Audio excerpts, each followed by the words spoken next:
Има одлука на Уставниот суд во кој што се толкува оваа состојба. Тоа е одлука од мај 2016 година, во која што се вели дека мандатот на пратениците не може да продолжи во случај на самораспуштање на собранието, тоа е вие ова што го зборувате, надвор од условите утврдени во членот 63 став 4 од Уставот, или обратно, може да продолжи под услови предвидени во членот 63 став 4, а тоа е дека мандатот на пратениците во собранието може да продолжи само во случај на воена или вонредна состојба. Имаме прогласена вонредна состојба. Имаме толкување на Уставниот суд и тоа токму во ситуација кога парламентот донел одлука за самораспуштање.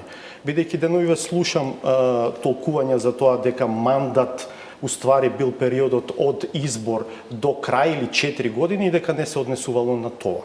Не, токму тоа е погрешното толкување. Јас не сум правник, но за моја среќа имам луѓе кои што се врвни експерти, кои што се мои стратешки соработници и пријатели со кои што се советувам на овие теми.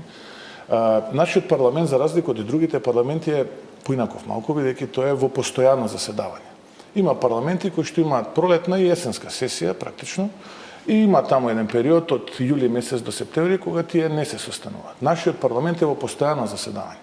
Со носење на одлука, како што, впрочем, вие цитиравте, со носење на одлука на само распуштање на тој парламент, практично завршува периодот на само, односно на сесијата, односно на активниот состав на парламент. Освен ако не е прогласена воена или вонредна состојба, и тоа го вели Уставниот суд. Точно, додека трае активната сесија.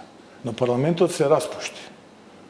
Неколку недели, господин Мицковски, оваа одлука се однесува на состојба на одлука за распуштање. Точно, значи, но доколку ја иницирал председателот на собранието актуелен Талат Џафери, тогаш како пратеник, и Уставниот суд носи одлука во услови кога парламентот се само распуштил.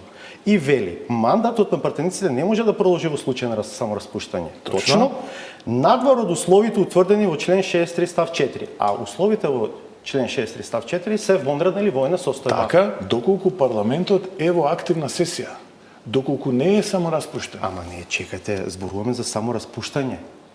Да, не точно. за само Освен во условите во членот кој што вие го цитирате е таков да мора парламентот да не биде активен, односно да е во заседавање. Ама не.